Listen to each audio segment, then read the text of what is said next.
Warahmatullahi wabarakatuh. Bismillahirrahmanirrahim. Alhamdulillahi rabbil alamin.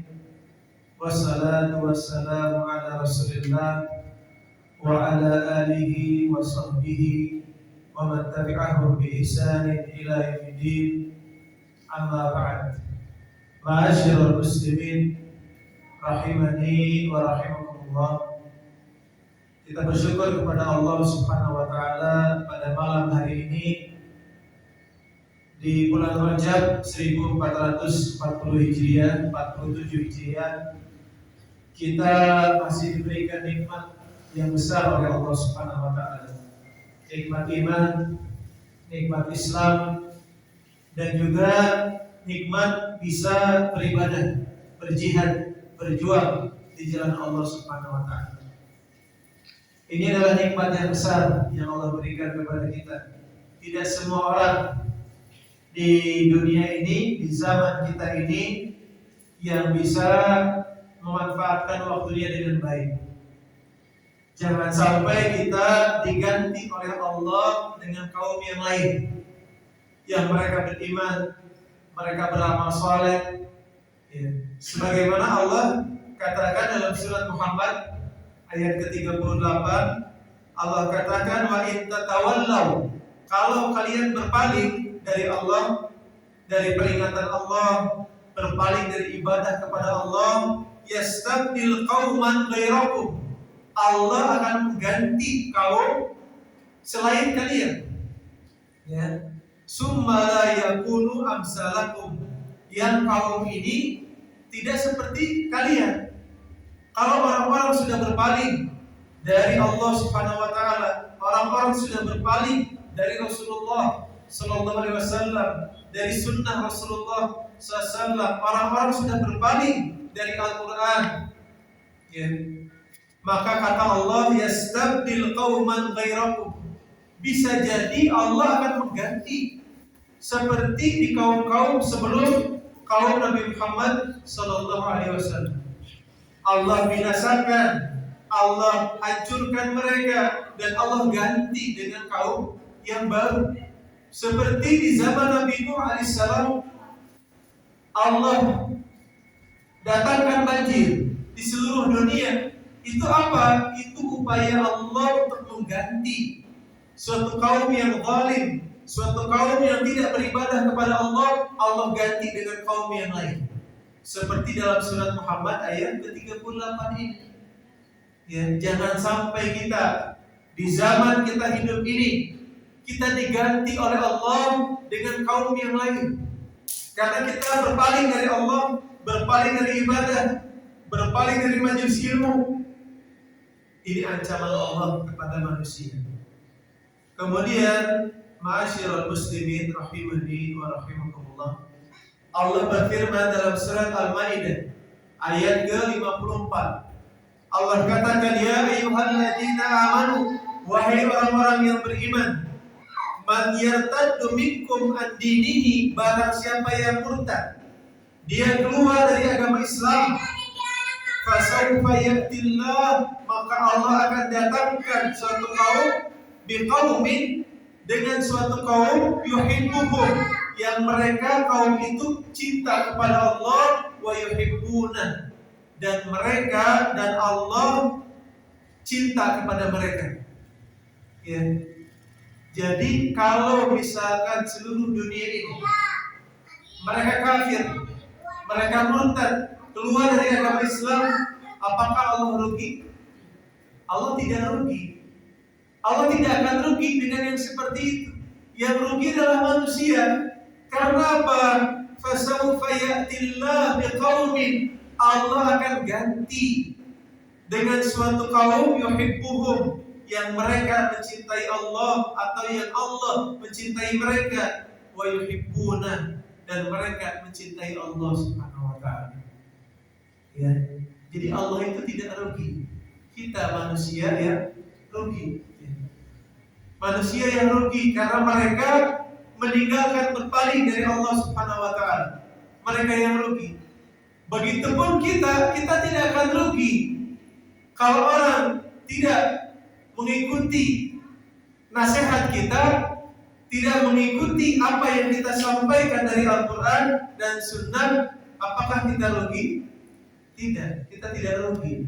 Mereka manusia yang kita nasihati, yang mereka tidak mengikuti nasihat, mereka yang akan rugi. Ma'asyiral muslimin rahimani wa rahimakumullah. Ya. Nah, kenapa kita selalu menasihatkan manusia dengan Al-Quran, ya, dengan Sunnah? Kenapa?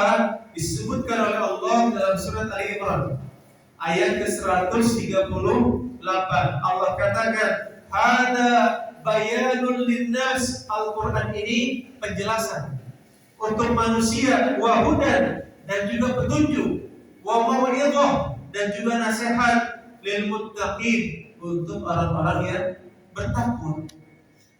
Kenapa kita tidak bosan-bosan mengkaji Al-Quran, mengkaji As-Sunnah? Karena Al-Quran ini hudan, petunjuk bagi kita, bayan linnas, penjelasan untuk manusia. Kita yang sudah mempelajari Al-Quran setiap hari, apakah kita selamat dari dosa? Ada yang selamat dari dosa? Kita dalam kondisi, ya, kita ini setiap hari mempelajari agama Allah Subhanahu wa taala. Bagaimana dengan orang-orang yang mereka lebih kurang dari kita perhatiannya terhadap itu? Bagaimana nasib mereka? Ya. Bagaimana mereka akan melindungi diri mereka? Bagaimana mereka memotivasi agar mereka bisa beramal dalam keadaan mereka jauh dari majelis ilmu? Ini bisa lebih parah kondisi ini. Kemudian disebutkan juga dalam surat Yunus ayat ke-57. Allah katakan, "Ya ayuhan nas, wahai manusia, qad ja'atkum mau'izatun." Sungguh telah datang kepada kalian mau'izah, nasihat, ya, mir rabbikum, dari Tuhan kalian, wa shifa, dan juga obat, lima fis sudur, untuk penyakit hati. Nah, makanya ini penjelasan kita masih dalam bab nasihat, ya. Kita masih dalam bab nasihat dalam kitab Riyadhus Shalihin. Ini bab ke-22, ya. Kita masih dalam bab ke-22, bab nasihat. Salah satu nasihat kata Allah, "Qad ja'atkum mau'izah." Sungguh telah datang kepada kalian mau'izah, nasihat. Apa ini? Al-Quran dan Sunnah. Itu nasihat bagi manusia, ya. Kalau manusia sudah berpaling dari Al-Quran, berpaling dari As-Sunnah, nasihat apa lagi yang bisa mereka dengar, ya? Kalau mereka sudah berpaling dari mau'izah yang telah datang dari Allah, Allah telah turunkan kepada Rasulullah Sallallahu Alaihi Wasallam nasihat untuk manusia, yaitu Al-Quran dan Sunnah. Tapi manusianya berpaling. Mereka lebih memilih ilmu-ilmu yang lain, contoh ilmu filsafat dan juga ilmu-ilmu yang lainnya. Mereka berpaling dari Al-Quran, berpaling dari As-Sunnah. Itulah tanda kebinasaan, tanda penyimpangan, tanda kesesatan.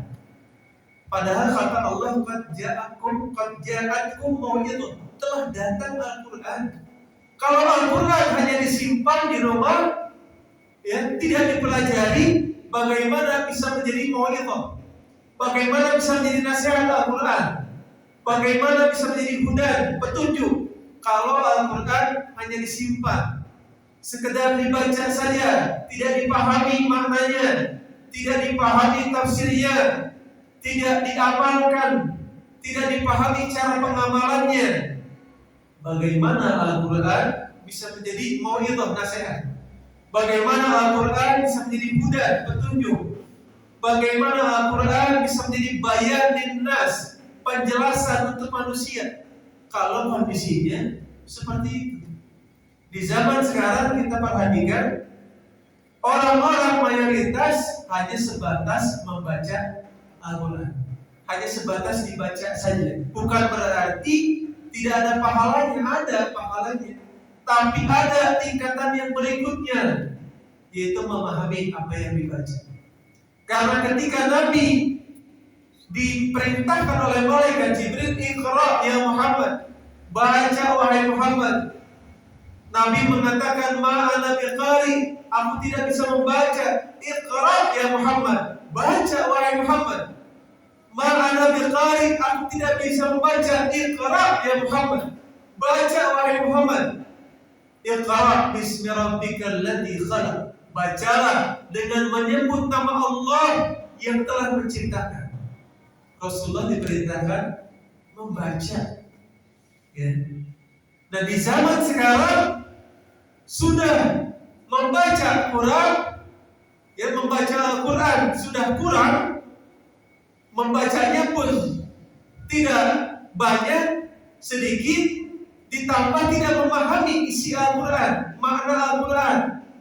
Bagaimana sekiranya Rasulullah SAW melihat kita di zaman sekarang ini? Ya. Banyak orang-orang yang tidak memahami makna qiraah adalah membaca dan memahami itu qiraah. Ya. Seperti Al-Quran dari asal kata qara'a yaqra'u Qur'anan. Qara'a dia telah membaca, yaqra'u dia sedang membaca, Qur'anan bacaan. Ya. Perintahnya membaca, dipahami, ya, maknanya, tafsirnya, kemudian diamalkan. Itu makna, salah satu tujuan diturunkan Al-Quran. Ya. Ma'asyiral muslimin rahimani wa rahimakumullah. Dan di sini ada sebuah hadis dari Rasulullah sallallahu alaihi wasallam, hadis riwayat Muslim dari sahabat Hanzalah Al-Usaidi radhiyallahu anhu. Nah, beliau ini sahabat Hanzalah, ya, Al-Usaidi pernah, ya, bertanya kepada, atau sahabat Abu Bakar As-Siddiq pernah bertanya kepada sahabat Hanzalah Al-Usaidi radhiyallahu anhu, bertanya tentang keadaan beliau. Ya, kemudian Hanzalah mengatakan, "Saat aku bersama Rasulullah sallallahu alaihi wasallam di majelis ilmu, aku ingat tentang surga, aku ingat tentang neraka, ya. Aku merasa tenang, merasa dekat dengan Allah Subhanahu wa taala. Tetapi ketika aku selesai dari majelis Rasulullah, aku pulang ke rumah, bertemu dengan keluarga, bertemu dengan anak istri, maka aku banyak lupa," kata Hanzalah Al-Usaidi. Lupa dari apa? Dari Allah Subhanahu wa taala. Lupa terhadap ilmu gaib, surga, neraka. Lupa dari zikir kepada Allah Subhanahu wa taala. Ketika sudah pulang, tidak di majelis ilmu. Ini siapa yang merasakan ini? Hanzalah, sahabat Nabi, merasakan seperti ini. Apalagi kita. Betul tidak? Apalagi kita. Sahabat saja kondisinya begini. Ketika bersama Nabi di majelis ilmu, dia merasa dekat dengan Allah, dia merasa ingat dengan surga, takut akan neraka, ya. Dia merasa dekat dengan Allah. Tapi ketika sudah selesai majelis ilmu, pulang ke rumah, dia merasa banyak lalai, banyak lupa. Ini Hanzalah ini orang yang rajin hadir di majelis ilmu, apalagi yang jarang hadir di majelis ilmu. Bagaimana kondisi? Ya, yang sering hadir saja, pulang ke rumah, belum tentu dia selalu dalam keadaan baik, belum tentu. Ya, selama di majelis ilmu kita luar biasa semua. Kita merasa dekat dengan Allah, kita merasa sudah maksimal dalam agama ini. Tapi ketika kita pulang dari sini, masing-masing pulang ke rumahnya, bertemu dengan keluarga, bekerja dan macam-macam, apakah antum merasa aman? Ya, berat. Ya, berat. Kalau antum di sini insya Allah aman. Kalau antum di majelis ilmu aman insya Allah. Yang berat itu ketika di mana? Ketika sudah pulang dari majelis ilmu. Di situ godaan, di situ ujian. Sebagaimana yang dikatakan oleh sahabat Hamdalah Al-Usaidi radhiyallahu anhu. Ya. Nah, kemudian ditanyakan kepada Rasulullah sallallahu alaihi wasallam tentang peristiwa tadi, ya Rasulullah. Kata Hamdalah, kalau aku di majelis kamu wahai Rasul, aku merasa orang yang dekat dengan Allah. Aku merasa orang yang seorang ahli surga. Aku merasa orang yang takut dari neraka. Tetapi ketika aku selesai pulang ke rumah, aku banyak lalai, banyak lupa. Bagaimana ya Rasulullah sallallahu alaihi wasallam? Kata Rasulullah, demi Allah, kalau kalian kondisinya terus-menerus seperti sedang di majelis ilmu, niscaya malaikat akan menjabat tangan kalian di kasur-kasur kalian. Malaikat akan menjabat tangan kita kalau kita kondisinya setelah pulang dari majelis ilmu sama dengan di majelis ilmu, kata Nabi. Malaikat akan menjabat tangan kita, ya. Akan takjub malaikat dengan kita. Malaikat akan menjabat tangan kita di mana? Di kasur-kasur kalian, di jalan-jalan. Kita sedang berjalan, dijabat tangan kita oleh malaikat. Karena kondisi kita luar biasa. Kalau sama kondisi ketika di majelis ilmu dan ketika di luar, ketika pulang di rumah, sama keimanannya, sama ketika di majelis ilmu, itu malaikat akan menjabat tangan kita, takjub dengan kita. Karena malaikat antum tahu sifatnya apa? La ya'sunallah ma amarahum wa yaf'aluna ma yu'marun. Malaikat itu tidak pernah bermaksiat kepada Allah, tidak pernah berbuat dosa. Wa yaf'aluna ma yu'marun, dan selalu mengerjakan perintah Allah Subhanahu wa taala. Itu malaikat. Ya. Kalau kita kondisinya seperti itu, kata Nabi, sama kondisi kita, berarti apa? Kita jauh dari dosa, kan? Di sini kita berbuat dosa kira-kira. Misalnya, mungkin gak antum di sini berbuat dosa? Sangat kecil kemungkinan. Kecil. Antum sedang di masjid, antum sedang mempelajari ilmu, mempelajari Al-Quran dan Sunnah. Kecil kemungkinan antum berbuat dosa dan maksiat. Nah, kalau antum kondisinya seperti ini dan antum pulang ke rumah, dimanapun kondisi seperti ini, itu malaikat akan menjabat tangan kita di kasur-kasur kita, di jalan-jalan kita. Ini hadis riwayat Muslim. Hadis, ya. Maksudnya apa? Itu tidak mungkin, ya. Perkara yang tidak mungkin. Tidak mungkin sama kondisinya kita manusia di majelis ilmu dan di luar majelis ilmu. Itu ada perbedaan. Karena manusia itu tidak maksum. Ya, manusia tidak dijaga oleh Allah, tidak ditegur kalau berbuat dosa.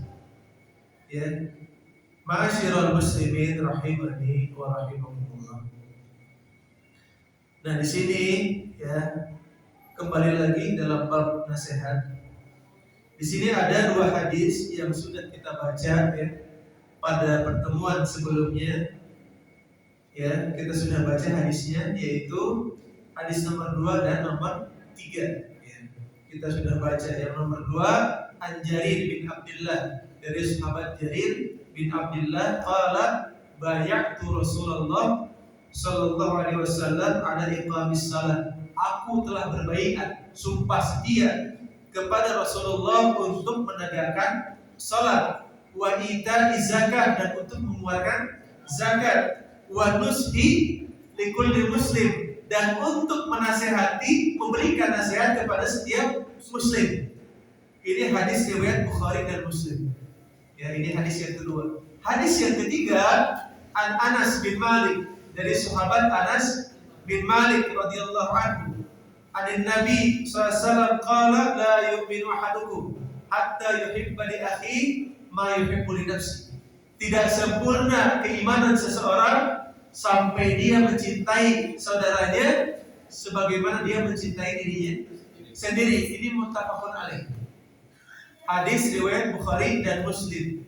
Imam Bukhari dan Muslim bersepakat akan sahihnya hadis ini. Ini kita sudah pelajari. Ma'asyiral muslimin rahimani wa rahimakumullah. Ya. Disebutkan oleh Allah Subhanahu wa taala dalam surat Al-Fat.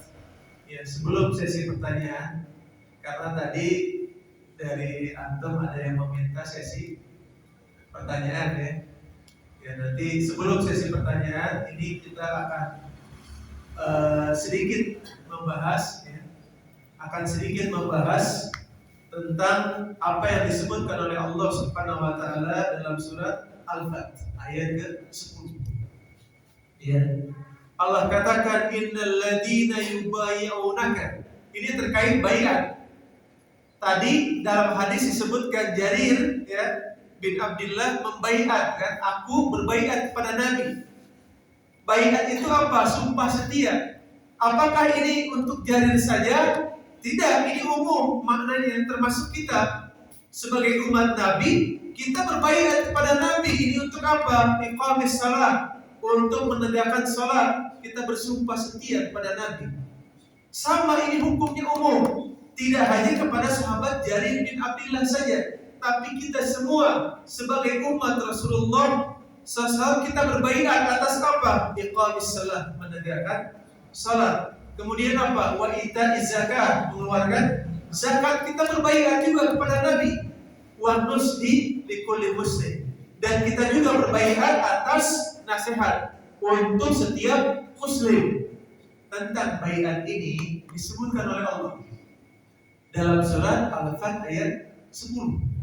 Allah katakan innal ladzina yubayyi'unaka, sesungguhnya orang-orang yang telah berjanji setia berbaiat kepadamu wahai Muhammad, innama yubayyi'unallah, hakikatnya mereka sumpah setia kepada siapa? Allah Subhanahu wa taala. Ya. Kita sahabat Jarir bin Abdullah berbaiat kepada Rasulullah, hakikatnya yubayyi'unallah, mereka bersumpah setia kepada Allah Subhanahu wa taala. Itu baiat. Ya. Hakikatnya itu baiat kepada Allah dalam surat Al-Fat ayat 10. Ya, yadullahi fawqa aydihim. Ya, tangan Allah di atas tangan-tangan mereka. Ya. Faman nakasa fa innama yanqusu ala nafsi. Barang siapa yang melanggar sumpah setianya, maka akibat dari melanggar sumpah setia itu akan menimpa dirinya sendiri. Ya, wa man aufa bima ahada alaih, dan barang siapa yang melaksanakan baiat itu, melaksanakan sumpah setianya, fasayutihi ajran azima, maka Allah akan berikan kepada dia ajran azima, pahala yang besar. Ini hakikat baiat. Ya. Baiat itu seperti ini. Jarir bin Abdullah sahabat Nabi berbaiat kepada Rasulullah, hakikatnya berbaiat kepada Allah. Dan kita pun berbaiat ini sama, hukumnya atas kita juga. Berarti kita berbaiat kepada Allah, sumpah setia kepada Allah untuk apa? Melaksanakan sholat, mengeluarkan zakat, wa nushu atau wa nusli likulli muslim, dan untuk memberikan nasihat kepada setiap muslim. Nah ini luar biasa yang harus kita pahami di sini. Kemudian ya, ma'asyiral muslimin rahimani wa rahimakumullah. Ya, satu lagi kita sebelum sesi pertanyaan, dalam surat Al-Ahqaf ayat ke-35. Allah katakan fasbir kama sabara ulul azmi minar rusul wala tasta'jil lahum. Bersabarlah kalian seperti kesabarannya para ulul azmi, para rasul, ya, para rasul yang mereka diberikan ujian dan cobaan kepada Allah yang berat. Di antaranya siapa? Nabi Muhammad, ya, Nabi Isa, ya, ulul azmi, ya. Di antaranya yang mereka rasul-rasul ya, yang diberikan cobaan yang berat oleh Allah Subhanahu wa taala ketika mereka menasihati kaumnya. Ya, begitupun kita sekarang bersabar kita dalam bernasihati orang lain. Ya, bersabar, harus bersabar seperti para ulul azmi, para nabi dan rasul yang mereka bersabar di dalam memberikan nasihatnya. Dan demikian ya materi yang dapat kami sampaikan ya pada malam hari ini.